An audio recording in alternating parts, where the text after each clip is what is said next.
शंकराचार्यं केशवं बादरायणं सूत्रभाष्य भगवन्तौ पुनः पुनः ईश्वरो गुरुरात्मेति मूर्तिभेद विभागिने व्योमवद्व्याप्त दक्षिणामूर्तये नमः।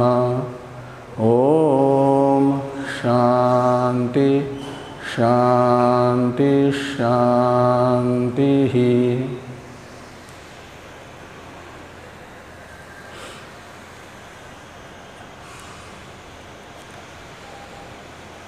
कृष्ण यजुर्वेदीय तैत्रीय उपनिषद के ब्रह्मानंद वल्ली नामक द्वितीय अध्याय का विचार हम लोग कर रहे हैं। इस अध्याय के अष्टम अनुवाक का विचार प्रारंभ हुआ है। अष्टम अनुवाक के प्रारंभ में ब्रह्म के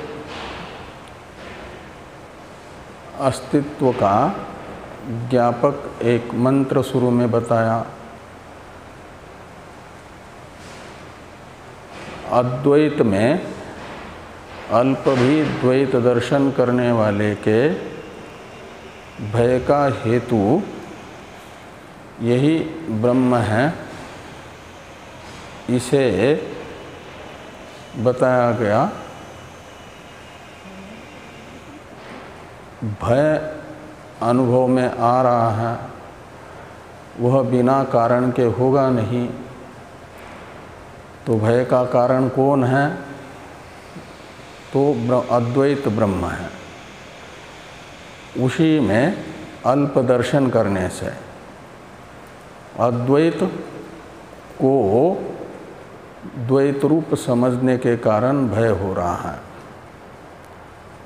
यह बात बताई गई मंत्र से। उसके बाद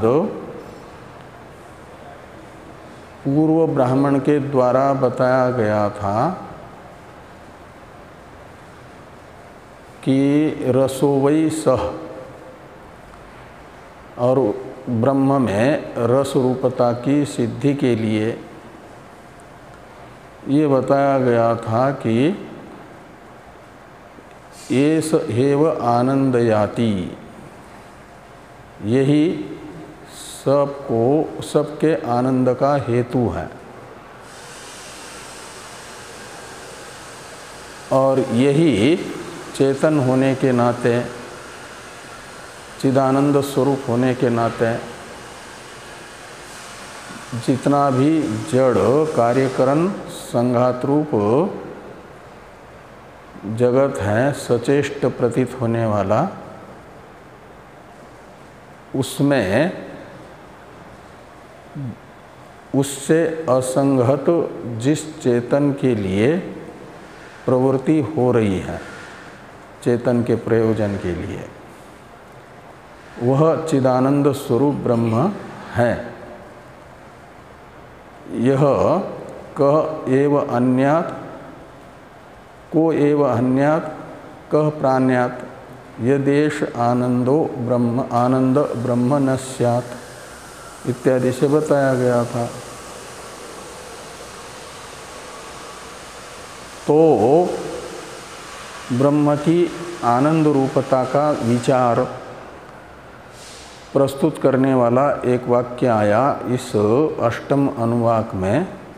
मंत्र के बाद में सहसा आनंदस्य मीमांसा, तो जिसे पहले जिस आनंद स्वरूप ब्रह्म को जड़ के प्रवृत्ति का निमित्त बताया था, उस आनंद स्वरूप ब्रह्म के स्वरूभूत आनंद की मीमांसा यानी विचार किया जाता है। तो कहा यदि ब्रह्मानंद ही विचारणीय है, तो क्यों ईवाशात साधु इवा अध्यायकः इत्यादि वाक्यों के द्वारा लौकिक आनंद की चर्चा की जा रही है? इस प्रश्न का उत्तर देते हुए भाष्यकार भगवान ने कहा था कि लौकिक आनंद की भी चर्चा इसलिए हो रही है कि श्रुति का तात्पर्य विषयभूत जो अलौकिक आनंद है, ब्रह्मानंद, उसका अनुगम हो जाए। जो लौकिक अनुभव अलौकिक आनंद से ही परिचित है, उन्हें भी अलौकिक आनंद अवगत हो, इस उद्देश्य से किया गया उद्देश्य से यहाँ पर लौकिक आनंद की चर्चा श्रुति में की जा रही है, ये बताया गया। यहाँ तक की चर्चा हम लोग कर चुके हैं। अब भाष्य में जो लौकिकोपि आनंदो ब्रह्मानंदस्यैव मात्रा इत्यादि वाक्य है,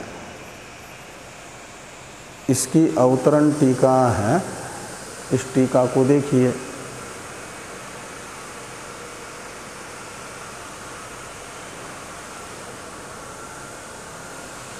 कि प्रकारांतरेण ब्रह्मानंदानुगमम आह लौकिकोपि इत्यादिना। तो प्रकारांतर से भगवान भाष्यकार ब्रह्मानंद का ज्ञापन कर रहे हैं। वह प्रकारांतर क्या है? तो लौकिकोपि आनंद इत्यादि से बताया जा रहा है। उसे 4 नंबर टिप्पणी में टिप्पणीकार ने बताया कि लेश लेशी भावेन इत्यर्थ। लेश कहा जाता है अंश को, लेशी कहा जाएगा अंशी को। तो लेश लेशी भाव शब्द का अर्थ निकलेगा अंशांशी भाव। तो अंशांशी भाव को लेकर के क्या किया जा रहा है? यहाँ पर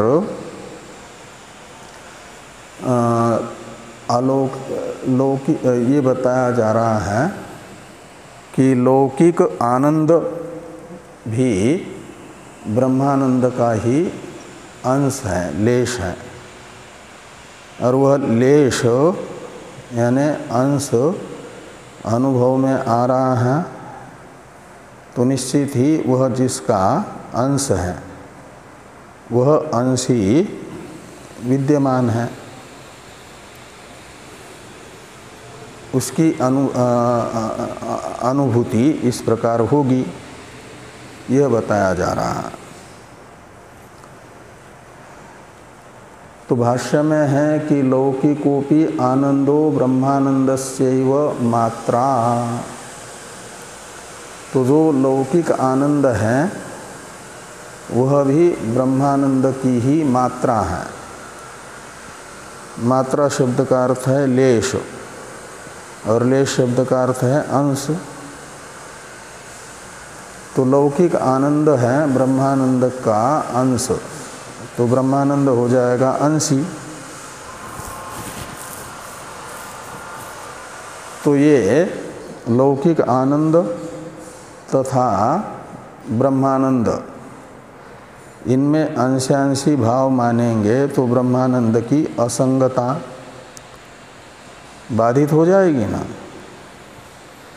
और ब्रह्मानंद फिर सांस सिद्ध हो जाएगा। उसे तो निरंश कहा जाता है, निरवयव कहा जाता है ना। अंश, अवयव, मात्रा, लेश ये पर्यायवाचक शब्द है। तो सावयव हो जाएगा, तो सावयव हो जाएगा तो परिणामी हो जाएगा। ये कई एक दोष आते हैं। इसलिए ये समझना कि ब्रह्मानंद का लौकिक आनंद को जो अंश कहा जा रहा है, ब्रह्मानंद को लौकिक आनंद का अंश ही कहा जा रहा है। तो ब्रह्मानंद में अंशित्व ये कल्पित है, वास्तविक नहीं। इसलिए वास्तविक असंगता, वास्तविक निरवयवता, वास्तविक अपरिणामिता वो बनी रहेगी, उसका कोई विरोध नहीं होगा। ये यहाँ पर कहा जा रहा है कि लौकिकोपि आनंदो ब्रह्मानंदस्यैव मात्रा। तो ये कल्पित अंशांशी भाव को दिखाने के लिए ये लिखते हैं कि अविद्यया तिरस्क्रियमाने विज्ञाने उत्कृष्यमानायाम च अविद्यायाम ब्रह्मादिभिः कर्मवशात् यथा विज्ञानम विषयादि साधन संबंध वशाच्च विभाव्यमानश्च लोके अनवस्थितो लौकिकः संपद्यते। यानी लौकिक आनंद किसको कहते हैं ये बताया। तो अविद्यया विज्ञाने तिरस्क्रियमाने, तो अविद्या है अज्ञान, और उस अज्ञान से, और किस विषय का अज्ञान, तो ब्रह्म निरवयव है, ब्रह्मानंद निरवयव है, निरंश है, असंग है, अपरिणामी है इत्याकारक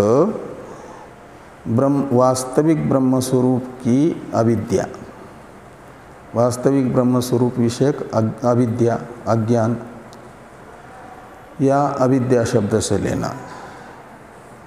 और उससे जब विज्ञान तिरस्कृत होता है, ब्रह्म की असंगता, निरवयवता, अपरिणामिता का बोध तिरस्कृत हो जाएगा, का मतलब अभिभूत हो जाएगा। तब विज्ञान यानी विवेक हो जाएगा तिरस्कृत, तो उत्कर्ष होगा किसका, अविद्या का। इसलिए लिखते हैं उत्कृष्यमानायां च अविद्यायां, तो अविद्या उत्कृष्ट होगी। तब ब्रह्मादिभिः कर्मवशात् यथा विज्ञानम विषयादि साधन संबंधवशाच्च विभाव्यमानः लोके अनवस्थितः लौकिकः संपद्यते। तो उस आनंद को कहा जाता है लौकिक आनंद। उस लौकिक आनंद का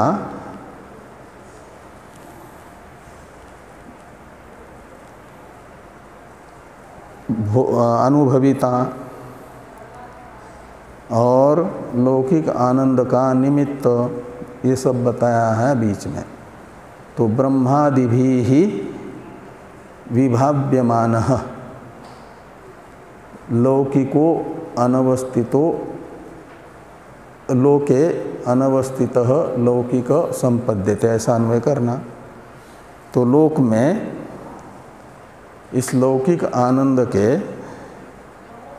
अनुभविता यानी भोक्ता कौन है, लौकिक आनंद हो जाएगा भोग्य, उसके भोक्ता हो जाएंगे ब्रह्मादि। सर्वोत्कृष्ट लौकिक आनंद मिलता है ब्रह्मा जी को, ब्रह्मा यानी हिरण्यगर्भ। फिर उनसे जैसे जैसे नीचे नीचे आते हैं तो 100 गुना कम कम होता जाता है आनंद। तो हिरण्यगर्भ से 100 गुना कम आनंद है, यानी हिरण्यगर्भ के आनंद का 1% आनंद मिलता है विराट को, और विराट के आनंद का 1% आनंद मिलता है बृहस्पति को। बृहस्पति के आनंद का 1% आनंद इंद्र को, इंद्र के आनंद का 1% आनंद मिलता है देवताओं को, और उनसे भी उनके आनंद से भी 1% आनंद मिलता है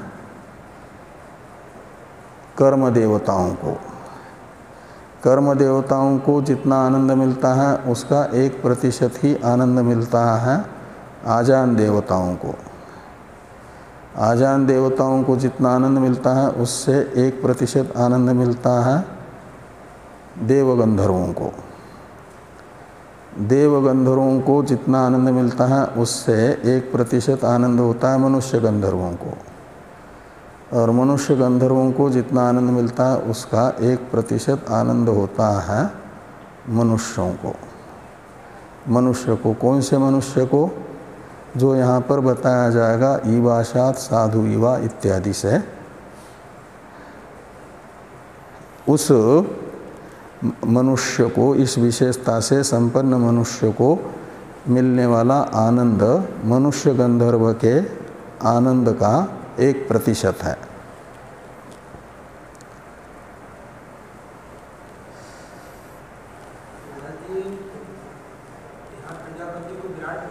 हाँ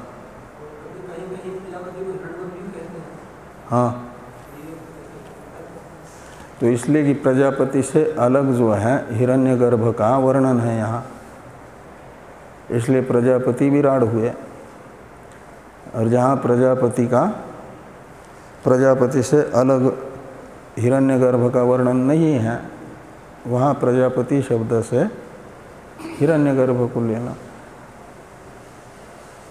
प्रजापति शब्द हिरण्यगर्भ के लिए भी आता है, विराट के लिए भी आता है, और ये जो कश्यप प्रजापति थे ना, उनके लिए भी आता है। तो देखना होता है प्रकरण में प्रजापति शब्द का कौन सा अर्थ प्रकरण अनुगुण है, वो लिया जाता है।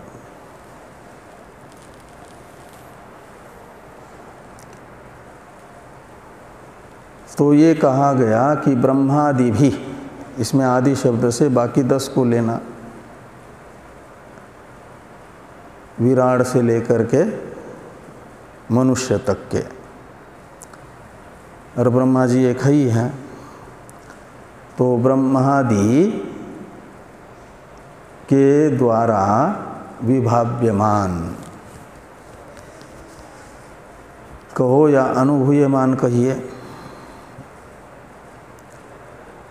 ये है उस लौकिक आनंद के भोक्ता। और निमित्त क्या है लौकिक अनुभव का, आनंद का? तो निमित्त बताया कर्मवशात यथा विज्ञानम, और विषयादि साधन संबंध वशात, ये 3 पद हैं लौकिक आनंद के निमित्त को बताने वाले।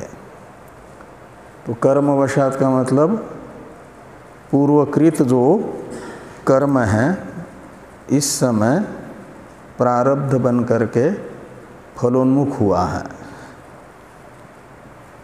फल देने के लिए उद्यत है, वह कर्म यहाँ पर कर्मवशात शब्द, कर्म शब्द से लेना। और उस प्रारब्ध कर्मवशात। और यथा विज्ञानम में विज्ञान शब्द का अर्थ है उनकी उपासना, पूर्वकृत उपासना जो अभी फलोन्मुख हुई है। तो जैसा कर्म है और जैसा चिंतन है उसके अनुसार, और निमित्त बताया विषयादि साधन संबंध वशाच। तो ये कर्म तथा उपासना जो प्रारब्ध बन करके प्रकट हुए हैं वे किसी न किसी दृष्ट पदार्थ को निमित्त बनाते हैं अपना फलोपभोग कराने के लिए उपभोक्ता को। वो दृष्ट साधन हो जाएंगे विषयादि। तो विषय और आदि शब्द से कार्यक्रम संघात ये सब लेना। तो विषयादि साधन जो संबंध है, साधनों का संबंध जुड़ जाता है, साधन सामग्री जुड़ जाती है, उनका संयोग हो जाता है कर्म तथा उपासना के फलोन्मुख होने पर। ये प्रारब्ध ही जिनको माध्यम बना करके अपना फलोपभोग कराना है उनका संयोग कराता है, संबंध कराता है। और उसी संबंध वशात विभाव्यमान ये लौकिक आनंद का विशेषण है। तो विभाव्यमान लौकिक, लौकिक कौन? तो आनंद, आनंद प्रकरण आनंद का चल रहा है ना, इसलिए विशेष्य के रूप में आनंद पद का अनुवर्तन ले आना। तो लौकिक आनंद संपद्यते, संपद्यते ये समझना। एक और लौकिक आनंद का विशेषण है कि अनवस्थितः। लौकिक आनंद कैसा है? तो अनवस्थित है, यानी अस्थिर है।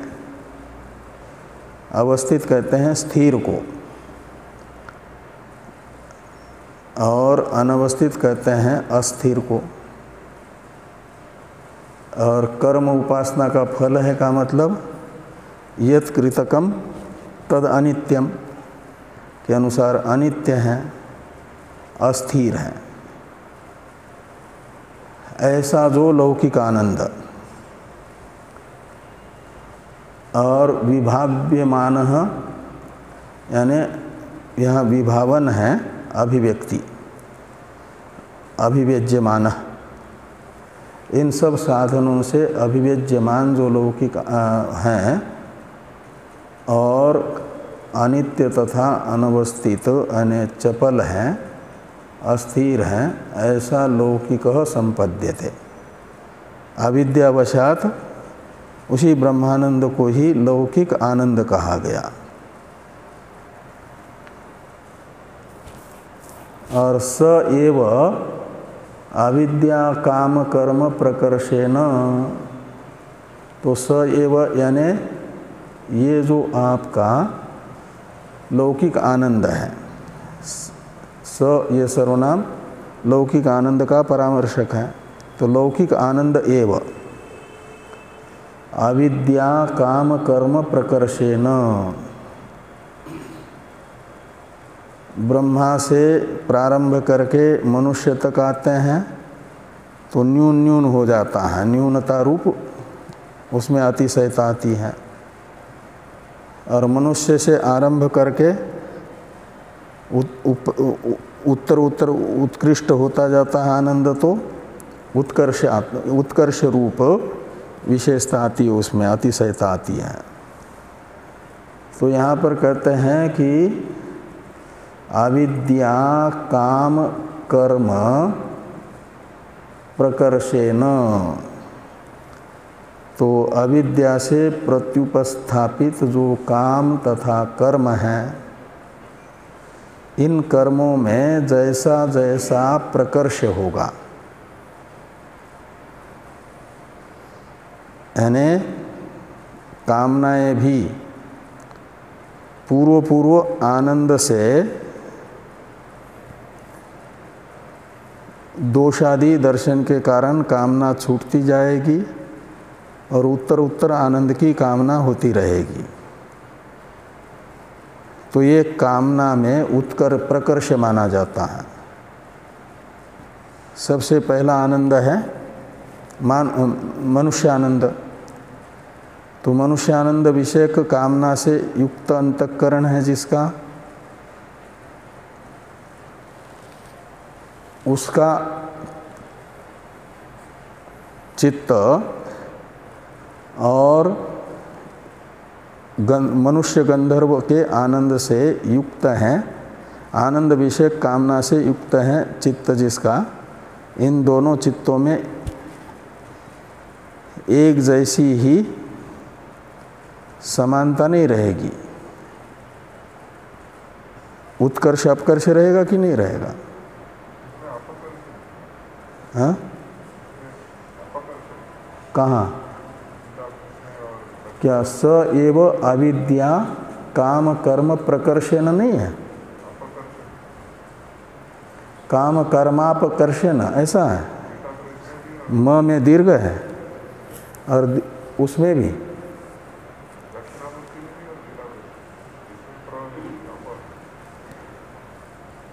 लेकिन प्रकर्ष होना चाहिए, अपकर्ष तो ठीक नहीं। इसलिए कि आगे मनुष्य गंधर्वादि उत्तरोत्तर भूमिषु अकामहत इत्यादि आ रहा है ना, इसलिए अपकर्ष न होकर के प्रकर्ष ठीक लग रहा है।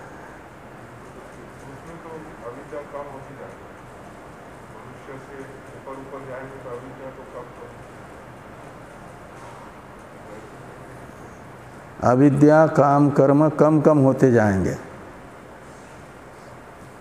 तो यहाँ अविद्या तो कम होती जा रही है, लेकिन ये हैं अविद्या तो वहाँ भी है, और यहाँ अविद्या से लेना अविद्या प्रत्युपस्थापित काम कर्म, अविद्या जनित जो काम और कर्म है, वे काम कर्म रहेंगे। मनुष्यानंद जिनको मिल रहा है उसमें बाकी मनुष्यों की अपेक्षा, मनुष्य तो बने हैं लेकिन दुख मिश्रित सुख मिल रहा है उनको। युवाशात साधु युवा के तरह नहीं मिल रहा है, चक्रवर्ती राजा को जैसे मिल रहा है ऐसा सुख जिनको, उनकी अपेक्षा तो इस चक्रवर्ती राजा युवाशात साधु युवा इत्यादि से बताया हुआ जो है उसमें कामना और कर्म का प्रकर्ष रहेगा ना। और इस चक्रवर्ती की कामना और आपका ये जो है, नए पुस्तक में भी इसके ऐसा ही है, कैलाशाश्रम। हाँ, तो अपकर्षण का तो उतना पाठ ठीक से, क्योंकि यहाँ आगे मनुष्य शब्द आ रहा है ना, उत्तर उत्तर उत्कर्ष ये बताया जा रहा है। अकामहतत्व का अर्थ है तब कब होगा, जब कामना परिष्कृत होती जाएगी। पूर्व पूर्व जो आनंद है तद विषयक कामना छूटती जाएगी और आगे आगे वाले आनंद की कामना बनी रहेगी। तो कामना में उत्कर्ष आएगा, प्रकर्ष आएगा, तब पूर्व पूर्व कामना से अकामहत रहेगा वो। इसलिए प्रकर्ष शब्द ठीक लग रहा है, कैलाशाश्रम से जो छपा है।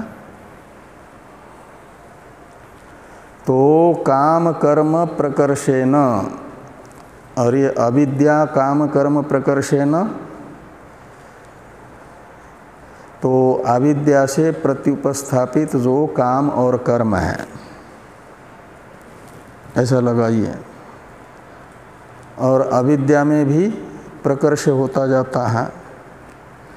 एक मूढ़ जन्म में जो अविद्या है,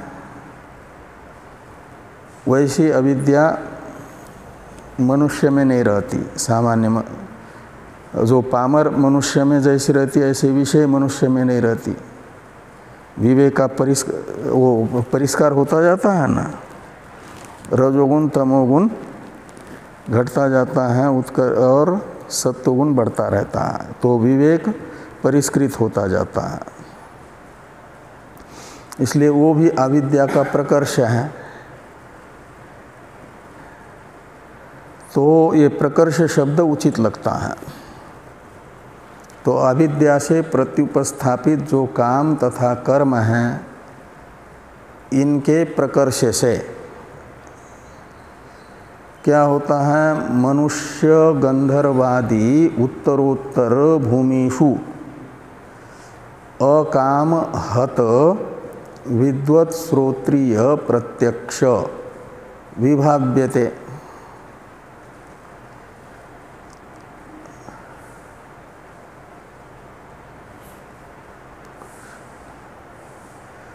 तो मनुष्य गंधर्वादी जो उत्तरोत्तर भूमियाँ हैं, आनंद के, लौकिक आनंद के उत्तरोत्तर 100 गुना अधिक के भूमि यानी स्थान है।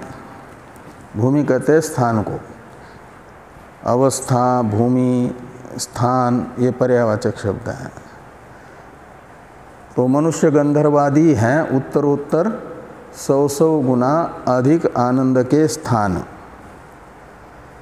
और उनमें क्या है? तो कहते हैं अकाम हत जो विद्वान श्रोत्रिय हैं। तो अकाम हत विद्वान श्रोत्रिय ये बताया गया है कि जिसको ये है मनुष्यानंद की इच्छा नहीं है। ईवाशात साधु विवाह इत्यादि से वर्णित मनुष्यानंद की इच्छा नहीं है, तो उसे मनुष्यानंद विषयक कामना अभिभूत नहीं कर पाएगी। वो अकामहत रहेगा मनुष्यानंद विषयक कामना से। तो मनुष्यानंद से 100 गुना आनंद किसको मिलता है? एक तो सीधे कर्म और उपासना के सामर्थ्य विशेष से मनुष्य गंधर्व बन गए हैं, उनको मिलेगा मनुष्यानंद से 100 गुना अधिक आनंद। और जिसने कर्म और उपासना मनुष्य गंधर्व बनने के लिए नहीं की है, लेकिन मनुष्यानंद विषयक कामना जिसके अंदर नहीं है, वैराग्यवान है मनुष्यानंद के प्रति, तो उसको भी उतना सुख मिलेगा। अभी मनुष्य गंधर्वानंद के प्रति तो वैराग्य नहीं है मान लो, लेकिन मनुष्यानंद के प्रति वैराग्य है। तो मनुष्य गंधर्व को जितना आनंद मिलता है, उतना आनंद मनुष्य शरीर में रहने वाले भी इस मनुष्यानंद विषयक कामना से जो अप्रतिहत रहता है और श्रोत्रिय है यानी विवेकी है। विद्वान श्रोत्रिय का अर्थ निकलेगा आधित वेद है और विवेकी है। ऐसे साधक को भी उसका चित्त भी उतना ही प्रसन्न रहेगा जितना प्रसन्न उसका रहता है मनुष्य गंधर्व का। तो चित्त की प्रसन्नता दोनों के एक जैसी होने से दोनों को एक जैसा सुख मिलेगा। ऐसे बताते बताते उत्तर उत्तर आगे चले जाते हैं। तो जिसको मनुष्य शरीर में रहते हुए जिसने देव गंधर्व बनने की साधना की और उससे देव गंधर्व बन गया,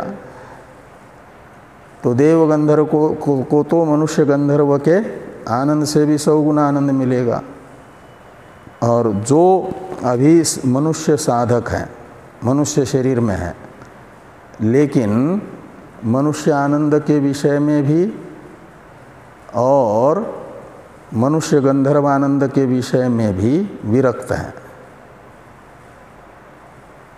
और अधित वेद हैं, विवेक संपन्न है, उसे भी उतना ही आनंद मिलेगा जितना देव गंधर्व को आनंद मिलता है। ये ऐसे बताया जाएगा आगे।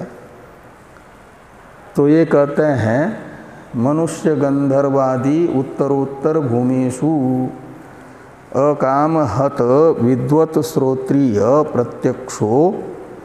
तो अकामहत जो विद्वान श्रोत्रिय का यानी अधित वेद साधक के, वैराग्यवान विवेक संपन्न साधक के लिए प्रत्यक्ष आनंद है। कौन?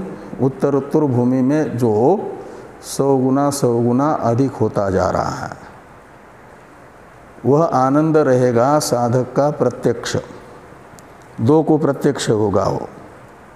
एक तो यह मनुष्य शरीर में रहते हुए भी वैराग्यवान के लिए प्रत्यक्ष रहेगा उत्तरोत्तर भूमि वाला आनंद, और एक वो उत्तरोत्तर भूमिका में जो पहुंच गया है, यानी मनुष्य गंधर्व बना, देव गंधर्व बना, या देव बना, आजान देव बना, कर्म देव बना, देवता बना, ये सब। तो अकामहत विद्वत श्रोत्रिय प्रत्यक्षो विभाव्यते, ये अभिव्यक्त होता है। कैसा? तो कहते हैं शतगुणोत्तरोत्तर उत्कर्षेण, तो 100 गुना अधिक अधिक बढ़ता जाता है। कहाँ तक? तो कहते यावद हिरण्यगर्भस्य ब्रह्मण आनंद, तो हिरण्यगर्भ के आनंद तक उत्तर उत्तर 100 गुना अधिक बढ़ता जा रहा है। ये कैसे बढ़ेगा? तो अविद्या प्रत्युपस्थापित काम कर्म का प्रकर्ष होने से। प्रकर्ष का अर्थ है उत्कृष्टता। तो काम की उत्कृष्टता है विषय को लेकर के। काम है इच्छा, तो उत्कृष्ट विषय की इच्छा है तो उत्कृष्ट इच्छा मानी जाएगी, और निकृष्ट विषय की इच्छा है तो निकृष्ट इच्छा मानी जाएगी। तो कामना का प्रकर्ष यही है कि वो उत्कृष्ट विषयक है। ऐसे कर्म में प्रकर्ष है पूर्व जो निकृष्ट आनंद है उसकी अपेक्षा उत्तर उत्तर 100 गुना अधिक आनंद का साधन कर्म बन जाए तो उत्कृष्ट कर्म माना जाएगा, वो प्रकृष्ट कर्म माना जाएगा।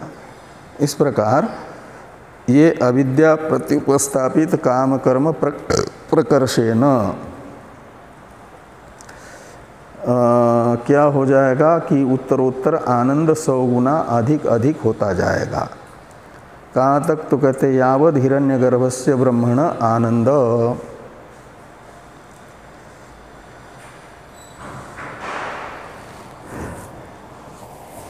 और फिर वो ब्रह्मानंद कब होगा? कहते जब तक भेद रहेगा तब तक तो लौकिक आनंद, और ये भेद निवृत्त होने पर अद्वैत में निरतिशय आनंद स्वरूप ब्रह्म में आत्मरूप से अवस्थित होने पर वो निरतिशय आनंद मिलेगा। इसे कहा जा रहा है निरस्ते तु अविद्याकृते विषय विषयी विभागे विद्यया स्वाभाविकः परिपूर्णः एक आनंदो अद्वैतो भवति इति एतम अर्थम विभावयिष्यन् आह। तो विद्यया अविद्याकृते विषय विषयी विभागे निरस्ते तु, तो निरस्ते में सती सप्तमी है। तो विद्या ने क्या कर दिया? विद्या ने अहम ब्रह्मास्मि इत्याकारक निर्विशेष ब्रह्म साक्षात्कार, और उससे क्या हुआ कि अविद्याजन्य, अविद्याकृत यानी अविद्याजन्य जो विषय विषयी विभाग है, यानी विषय विषयी भेद है, इस विषय विषयी भेद का निरस्ते सति यानी निराकरण कर होने पर, विद्या से अविद्याकृत विषय विषयी भेद का निराकरण हो जाने पर स्वाभाविकः परिपूर्णः एक आनंदो अद्वैतो भवति। तो जो स्वाभाविक हैं यानी निर्निमित्त हैं, स्वाभाविक का अर्थ है कर्म उपासना या विषयादि साधन संबंध से जन्य नहीं है और परिपूर्ण है, का मतलब व्यापक है, अपरिछिन्न है, अल्प नहीं है और अनेक नहीं है। इनमें अनेक में तो साती सहता रहती है, उत्कर्ष अपकर्ष रूप, ये एक ही आनंद है। जब विषय विषयी भेद निवृत्त होगा तो जिनका जिनका भी यह भेद निवृत्त हो गया, बाधित हो गया, उन सब को जो स्वरूपभूत आनंद स्फुरित होगा ज्ञानियों को, वो सबका एक जैसा रहेगा, एक ही आनंद होगा, ब्रह्मानंद अनेक नहीं है। इसलिए कहा एक आनंदो अद्वैत यानी द्वैत वर्जित है, भवति इति एतम अर्थम विभावयिष्यन्, इस अर्थ को प्रकट करते हुए आह, यानी वेद लौकिक आनंद से प्रारंभ कर रहा है, अलौकिक आनंद का ज्ञापन करने के लिए। आह का करता है वेद। अब ईवाशात साधु इवा अध्यायक इत्यादि की व्याख्या भाष्य में प्रारंभ हो रही है, इसकी चर्चा हम लोग करते हैं कल। ओम शन्नो मित्रः शं वरुणः शन्नो भवत्वर्यमा शन्न इंद्रो बृहस्पतिः शन्नो विष्णुरुक्रमः नमो ब्रह्मणे नमस्ते वायो त्वमेव प्रत्यक्षं ब्रह्मासि त्वामेव प्रत्यक्षं ब्रह्म वदिष्यामि ऋतं वदिष्यामि सत्यं वदिष्यामि तन्मामवतु तद्वक्तारमवतु अवतु माम् अवतु वक्तारम्। ओम शांति शांति शांति।